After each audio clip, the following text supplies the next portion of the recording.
عباس ولا نتطاول على أعراض الأنبياء وعرض الله عز وجل المذكور في الكتاب المقدس. نتقال هنا أشي አሁን ደቂቃ ስላለኝ ፎይ ስለ አጋንንት ብናወራበት ምን ይመስላል?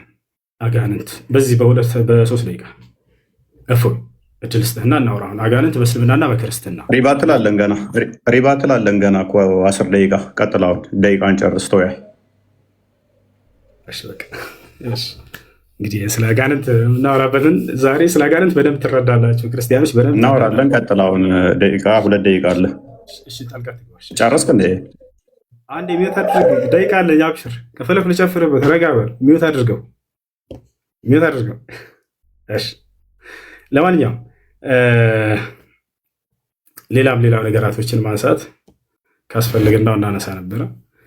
እግዚአብሔር እግሮች አሉት፣ በእግሮቹ ሰፈር ለሰፈር እንደሚዞር ይናገራል። እሱንም በማስረጃ ላሳያችሁ መሰለኝ።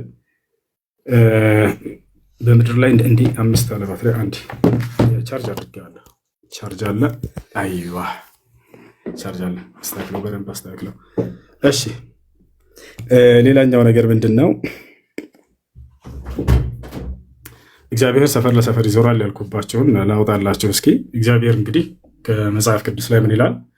ክርስቲያኖችን ወይንም የመጽሐፉን ተከታዮች ሲያዛቸው ከሰፈራችሁ ወጣ ብላችሁ መጽዳዳት በምትፈልጉ ጊዜ መቆፈሪያ ያዙ ተብላችኋል። መቆፈሪያ ያዙ አለ እግዚአብሔር። ከዚያስ መቆፈሪያ ከይዛችሁ ከሄዳችሁ በኋላ ተጽዳዳታችሁ አይነ ምድራችሁን ስትጨርሱ ድፈኑት፣ ቆፍሩና ቅበሩት አለ እግዚአብሔር። ለምን ከተባለ እኔ ጌታ እግዚአብሔር ሰፈር ለሰፈር ስለምዛወር አለ። እርኩስ ነገር አይቼ እንዳሳልባርከ እንዳልመለስ። አያቸው አይደለ? ሰፈር ለሰፈር እግሮች አሉት፣ በሰፈር ለሰፈር ይዞራል። ካካካዬ ይመለሳል ከዚህ አካባቢ። ቅድም የተገደበ ነው አምላካችሁ ፍጡር ነው ማለት ነው እያለን ነበር። በዚያ ባለበት ቦታ አይገኝም እኮ እግዚአብሔር። እና ላሳየህ፣ ያው ላሳየህ እንዳለ አምላክን ፍጡር ለማድረግ የሄደበት መንገድ አላህን ሙሉ መጽሐፉ ላይ አለ። የሚገርማቸው ላሳያቸው። አንዴ ሳይዘጋብኝ ዘዳግም ያዙ። አንዴ ሳይዘጋብኝ ቶሎ ላሳየው። ሳይዘጋብኝ ማለት ምንድን ነው? ኡስታዝ ገና እኮ ነው። አንዴ ቤት አድርግ ያውና እንዳወጣ አለ ሚዩት አድርግ። ለመጸዳዳት ከ12 ተከታተሉ። ለመጸዳዳት የሚሆንህን ቦታ ከሰፈርህ ውጭ አዘጋጅ አለ እግዚአብሔር። ከዚያስ ከትጥቅህም ጋር መቆፈሪያህን ያዝ። በምትጸዳዳበትም ጊዜ አፈር ቆፍረህ በአይነ ምድርህ ላይ መልስበት። አምላክህ እግዚአብሔር ሊጠብቅህ ጠላቶችህንም በእጅ አሳልፎ ሊሰጥህ በሰፈር ውስጥ ስለሚዘዋወር በመካከልህ አንዳች ነገር አይቶ ከአንተ እንዳይመለስ ሰፈርህ የተቀደሰ ይሁን። አላሁ አክበር።